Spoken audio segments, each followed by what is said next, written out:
आचार्य भगवंत गुरुदेव श्री विद्यासागर जी महाराज की, परम पूज्य मुनि श्री सौम्य सागर जी महाराज की, अष्टांगा पर्व पर होने वाले अष्टांगा महापर्व विधान की नो कर्म और निमित्त और उपादान की एक छोटी सी बात मैं आपके सामने रखूं, चूंकि आपका समय ज़्यादा हो गया और विदिशा शीतल धाम में यह पहला उद्बोधन और पहला प्रवास मुनि संघ का हो रहा है।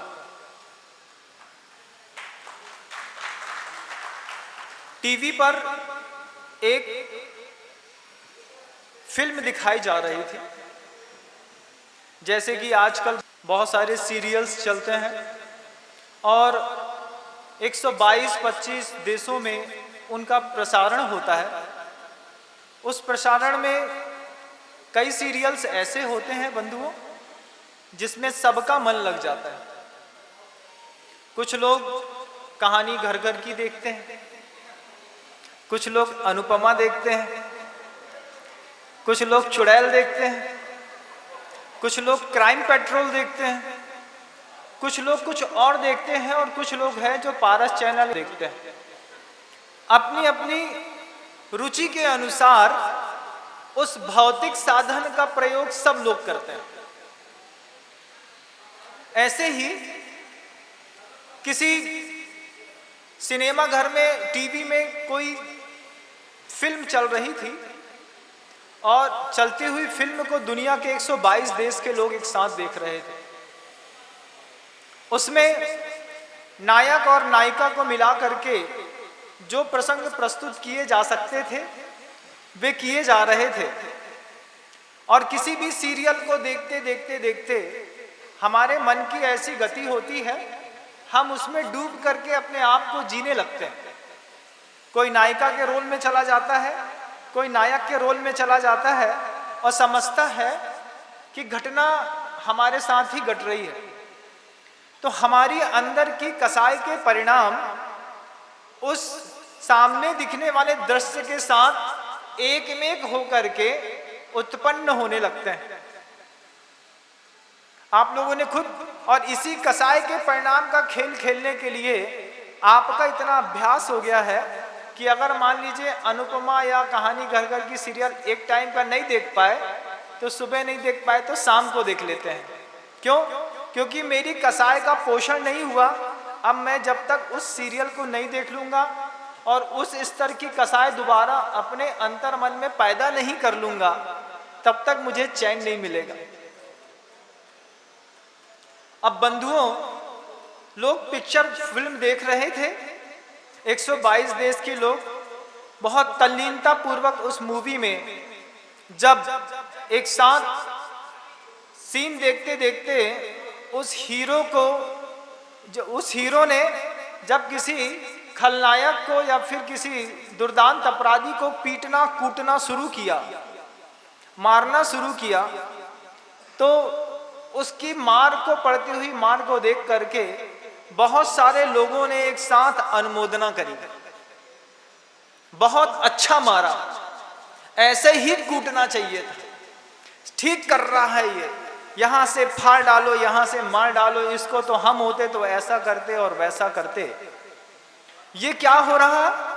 पिक्चर चल रही, पिक्चर के माध्यम से हमारा मनोयोग उस पिक्चर में चला गया और जब हिंसा के कसाई के परिणामों का वह दृश्य दिखाया जा रहा था, उस दिखाते हुए दृश्य को एक साथ लाखों लोगों ने अनुमोदना करी। बंधुओं, लाखों लोगों ने, हो सकता है आपके गर्भ में पल रहे पुत्र ने भी की हो सकता है वह अनुमोदना आपके पिता ने, आपकी माँ ने, आपकी बहन ने की हो, और सामूहिक रूप से एक ऐसे कर्म का बंध कर लिया।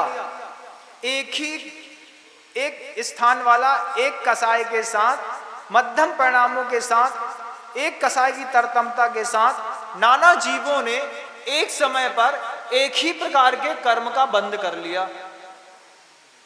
और कर्म का बंद करने के बाद वे सारे लोगों ने टीवी ऑफ करी और अपने अपने काम पे लग गए। लेकिन कर्म का बंध कर लिया, काम में लग गए, कोई बात नहीं। कर्म की एक आबादा काल होता है, एक निश्चित समय के बाद वह कर्म अंतर मुहूर्त के बाद से लेकर के एक अवधि के बाद वह उदय में आता है। आपको भी आता है, हमें भी आता है, गुरुदेव को भी आता है। कोई भी व्यक्ति जो इस हुंडाव सरमटी पंचम काल में जन्म लिया है वो कर्म से बच नहीं सकता, कर्म से कोई भी नहीं बच सकता, उसको तो भोगना ही पड़ता। उस कर्म को बंध तो कर लिया और सब लोग अपने अपने काम में व्यस्त हो गए। एक दिन वह कर्म का उदय आया, सारे लोगों की एक साथ उस कर्म की उदीर्णा होना शुरू हुई और इतने सारे लोगों ने जिस हिंसा के वातावरण की अनुमोदना की थी उन सबके एक साथ पाप कर्म का उदय आया और देश पर एक बहुत बड़ा भूकंप आ गया। और वो लोग जिन्होंने एक साथ कर्म का बंध किया था, बच्चा अपनी मां के साथ जमीन पे दबा, मां मरी और बच्चा बचा। मां मर गई, बच्चा बच गया। क्यों? अदृश्य को आप देख नहीं सकते बंधुओं। उस कर्म को बांध लिया, उदय में आया तो कभी भुज का भूकंप, कभी सुनामी लहर, और अभी जब कर्म का उदय जो चल रहा है वो कोरोना के रूप में, कोविड-19 के रूप में आप लोग उसको देख रहे हैं, जिसकी सेकेंड वेव फेज को आपने फेस कर लिया और आप बच गए। लेकिन किसी का पुत्र, अब तो और गंभीर है बंधुओं, डेल्टा 3 वेरिएंट जो आ रहा है, कहते हैं मां के गर्भ में पल रहा हुआ बच्चा जो बड़ी मुश्किल से इस धरती पर मां अपने पुरुषार्थ से ला रही है, उसकी जान को खतरा है। जो बच्चा आपकी गोदी में खेल करके और आपको दिख रहा है 2 महीने का, 5 महीने का, 7 महीने से लेकर के 12 वर्ष तक के उन नौजवान बच्चों की उम्र को इस तीसरे वेरिएंट से खतरा है। और जब सामूहिक पाप कर्म के उदय के ऐसे निमित्त आपने न जाने कब मिलाए होंगे, लेकिन आप लोगों के अंदर दूर दूर तक तो ये जनता बैठी मुझे दिखाई दे रही है, आप लोग को नहीं दिखाई दे रही, मुझे दिखाई दे रही है। आप लोग तो मेरी तरफ देख रहे हैं, मैं बहुत दूर तक देख रहा हूं। और ये जनता जो मेरी आवाज सुन रही है और कल से अपने इस विधान को करने के लिए धारणा बना ली है, मैं आपको बताऊं कि जीवन में मेरी उम्र आज 42 वर्ष की हो गई। 42 वर्ष की उम्र में ये मेरा पहला सिद्ध चक्र महामंडल विधान होगा जिसमें मैं बुद्धिपूर्वक प्रवेश लेकर के इसका भाग लूं। 42 साल की उम्र में मैंने कभी सिद्ध चक्र महामंडल विधान नहीं किया, लेकिन आप लोगों के निमित्त से मुझे यह विधान मुनि अवस्था को प्राप्त करने के बाद करने का मौका मिलेगा। और आपने सिद्ध चक्र महामंडल विधान की वो कहानी जो मैना सुंदरी और श्रीपाल, कोटिबद्ध श्रीपाल और 700 कोड़ियों की सुनी थी, आपको मैं बता दूं कि आपने भी बहुत सारे सिद्ध चक्र महामंडल विधान किए होंगे। कभी शुरुआत में बैठे होंगे, कभी अंतिम दिवस में बैठे होंगे। मैंने कभी विधान नहीं किया बंधुओं, लेकिन विधि जानता हूं। विधान नहीं किया लेकिन विधि जानता हूं। और मैं आप लोगों के माध्यम से, टीवी चैनल्स में जो लोग मुझे देख रहे हैं उनके माध्यम से, और अपने गुरुदेव के मिले हुए उस आशीर्वाद के माध्यम से आप लोगों को यह संदेश देना चाहता हूं कि 18 प्रकार के जो महारोग होते हैं, जिसमें उदंबर कुष्ठ होता है, पेट के अंदर फोड़ा हो जाता है, मवाद वहीं रिसती है, और जब वो मवाद थोड़े से टपकती है और आंतों को छूती है बंधुओं, तो इतनी जलन होती है कि व्यक्ति पेट को पकड़ करके दौड़ता है, वो ना चाहते हुए मृत्यु को स्वीकार कर लेता है। ये होता है उदंबर कुष्ठ। एक होता है गलित कुष्ठ। गलित कुष्ठ में, जिसको आप कोढ़ कहते हैं, कि बाहर घाव हो जाते हैं शरीर पर, एक एक अंग में, एक एक अंग में। ये कांख दिख रही है ना बंधुओं, नीचे नहीं रख पाते। मैंने कांख के अंदर हुए गलित कुष्ठ के लोगों को देखा है अपनी आंख से, और आपको बता दूं कि वो बच्चा दमोह का था, उसकी कांख में कुष्ठ रोग हो गया था। और कुंडलपुर 2005 की बात है बंधुओं, वो दिन में 3 बार आचार्य श्री के पाद प्रक्षालन करके जब भगवान कहीं से भी पैर धोकर के आते थे, वो नंगा घूमता था कुंडलपुर में और गंदोदक लगाता था, ऐसा लगा लेता था, बोला भगवान का गंदोदक है लगा लो, भगवान का गंदोदक है लगा लो। और आचार्य श्री के गंदोदक जितनी बार उसको मिला उसने लगाया। लोग उसको पागल समझते थे, शुरुआत में मैं भी उसको पागल समझता था। उसने बताया कि महाराज मेरे ऐसे पाप कर्म का उदय है कि मेरी कांख में फोड़े हुए हैं, तो वो नीचे हाथ नहीं रख पाता था, ऐसा ऐसा करके, और कपड़ा नहीं पहन सकता था क्योंकि फोड़ा था, यहां से मवाद रिश्ती थी। वो जो मवाद रिश्ती थी, उस रिसी हुई मवाद का द्रव्य जब नीचे की चमड़ी पर पड़ता था तो वहां एक नया फोड़ा हो जाता था बंधु। इसको कहते हैं गलित कुष्ठ। वो उस लड़के को था, वो लड़का गुरुदेव के पाद प्रक्षालन करने के बाद जो पानी कभी छोड़ करके गुरुदेव चले जाते थे, उसमें अपने देह के उस अंग को ऐसा छुपा करके उठा करके लगाता था। और लगातार 3 महीने तक उसने ये काम किया और अचानक वो बच्चा वहां से गायब हो गया। मुझे वो बच्चा दोबारा अगले 10 साल तक दिखाई नहीं दिया। 2016 में वो बच्चा अपनी पत्नी को लेकर के आया, मुझसे कहता है महाराज मुझे पहचाना? हमने कहा भैया मैंने तो आपको नहीं पहचाना। बोले महाराज मैं वो था जिसको गलित कुष्ठ हो गया था, और कुंडलपुर के बड़े बाबा के चरणों में जब मैं नीचे बैठा रहता था लोग मुझे मारते थे, और जब आप शाम को वैराग्य भावना पढ़ते थे तो मैं उसको सुनने आता था। महाराज श्री आप याद करो, मैं पूरा नंगा घूमता था, मेरे शरीर में कपड़े पहनने के लिए क्षमता नहीं थी। तो हमने अपनी स्मृति पटल में पीछे ले गए, हम अपनी स्मृतियों को वहां पर ले जा करके मैंने उस बालक की, उस बच्चे की कल्पना करी, कह रही है तुम तो वो थे जिसकी कांख में फोड़ा था। बोला हाँ, आचार्य श्री के गंदोदक का ऐसा प्रभाव था महाराज, मेरा फोड़ा ठीक हो गया। हमने कहा फिर? बोले फिर क्या महाराज, आचार्य श्री के गंदोदक के प्रभाव से मेरा वो कोढ़ ठीक हो गया।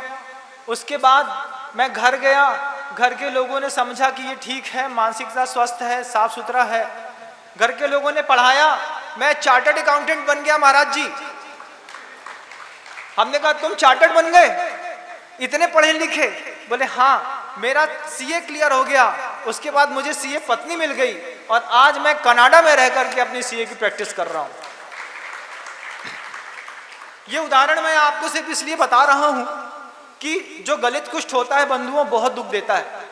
उदंबर कुष्ठ पेट के अंदर का फोड़ा, गलित कुष्ठ बाहर की निकलने वाला वो फोड़ा जिससे मवाद रिश्ती है और वो एक नया घाव पैदा करती है। एक सोराइसिस होता है बंधुओं, जिसको आप लोग बाहर का व्हाइट स्पॉट वाला जो कहते हैं, पहले सोराइसिस होता है, धीरे धीरे वो सफेद कोढ़ में बदल जाता है, चेहरे का पूरा रंग बदल जाता है। ये जो हम अष्टांगा महापर्व का विधान 8 दिन का कर रहे हैं, हम आपको विश्वास दिलाते हैं इस बात का। पहले तो मुझे भी विश्वास नहीं था अपनी बात का, लेकिन एक और उदाहरण बताता हूं कि मनावर की घटना है। अभी हम पिछले वर्ष मनावर में थे, तो मनावर में एक व्यक्ति ने अपनी नस काट ली। नस काट ली, अजमेरा या पांड्या परिवार का वो बच्चा था, और वहां पे हम मंदिर जी में उस समय शांति धारा और अभिषेक के लिए गए। पता चला कि बच्चे ने नस काट ली है और साथ में उसने कोई जहरीला पदार्थ भी पी लिया है कि मरने का कोई विकल्प बचे नहीं। मैं मंदिर के अंदर था, शांति धारा होने वाली थी। मैंने 3 लोगों को याद किया। मैंने सबसे पहले कुंडलपुर के बड़े बाबा को याद किया। बड़े बाबा, आपकी तो बड़ी प्रसिद्धि है इस जग में। वो 20-21 साल का बच्चा, उसने नस काट ली और जहर पी लिया। फिर मैंने अपने गुरु आचार्य भगवंत विद्यासागर जी महाराज को याद किया। मैंने कहा आचार्य श्री आप आशीर्वाद दो, वो बच्चा बच जाए। फिर मैंने सुधा सागर जी महाराज को याद किया। सुधा सागर जी महाराज को मैंने इसलिए याद किया कि वो गंधोदक की और जिनाभिषेक की बड़ी बड़ी महिमा गाते, बार बार कहते कि गंधोदक से ऐसा होता है, जिनाभिषेक करने से ऐसा होता है। मैंने कहा कि आज सुधा सागर जी महाराज की सबसे बड़ी परीक्षा आज है कि उनका आशीर्वाद लेकर के ये शांति धारा मैं बोलूंगा, ये गंधोदक यहां से उठ करके इंदौर तक हॉस्पिटल तक जाएगा, और अगर वो बच्चा नहीं बचा तो ये गंधोदक भी किसी काम का नहीं है और ये मंत्र भी सब धोखे वाले हैं। ये मैं अपने मन के अंदर ही अंदर सोच रहा था। फिर मैंने विशुद्धि परिणाम अपने बढ़ाए और बढ़ा करके मैंने कहा कि आज की शांति धारा मात्र उस बालक के नाम पर होगी। पूरे मने भाव से पूज्य मुनिषी निश्वास सागर जी साथ मेरा सहयोग दे रहे थे और वह गंधोदक शांति धारा के रूप में परिवर्तित करके मैंने जब मंत्र का उच्चार किया, अंतर्मन में एक भाव था कि भगवान आज मेरे शब्दों की और मेरी नहीं, आज तो जिनेंद्र देव की, सुधा सागर जी महाराज की और मेरे गुरु आचार्य विद्यासागर जी महाराज की परीक्षा है। मैं देखता हूं कि सत्य की घोषणा करने वाले ये लोगों के सत्य में कितना दम है। गंधोदक बना, चांदी के कलश में मैंने उसको वहीं से पैक कराया और उससे कहा उसके पिता से, ये गंधोदक हॉस्पिटल में जा करके उस बच्चे के पूरे माथे और शरीर पे लगा देना। मैंने भावना भाई है, उसको कुछ नहीं होगा, 3 दिन के अंदर वो हॉस्पिटल से बाहर आ जाएगा, ऐसा मेरा विश्वास है। और बंधुओं, लगातार 3 दिन तक मैंने मनावर में उसके नाम की शांति धारा करी। डॉक्टर जब उसके बहे हुए खून और नस को देख रहा था तो उसने उसका डीसी बना दिया। डीसी समझते हैं? मेडिकल की भाषा में डेथ सर्टिफिकेट कहते हैं। मरीज मरता नहीं है लेकिन डॉक्टर पकड़ लेता है कि 4 घंटे में मर जाएगा, तो काउंटर में जाकर के बोलता है फलाने बेड का जो पेशेंट है उसका डीसी बना दो। उसका लोगों ने डीसी बना दिया था। और जब 3 दिन लगातार गंधोदक भेजा और उसको लगाया, और कुछ एक ऐसी विधि भी मैंने उनको कानों में बताई जो मैं मंच में नहीं बताऊंगा आज, लेकिन विधान के बीच में जरूर बताऊंगा, आपको विश्वास दिलाता हूं। मैंने कुछ ऐसी गंधोदक की विधि भी बताई कि इस विधि से गंधोदक का ऐसा ऐसा प्रयोग करना। 3 दिन बेहोश रहने के बाद 4थे दिन जब उस व्यक्ति ने आंख खोली तो डॉक्टर आश्चर्य में थे कि इसको बचाने वाला मैं तो नहीं हूं, किसी और शक्ति ने इसको बचा लिया।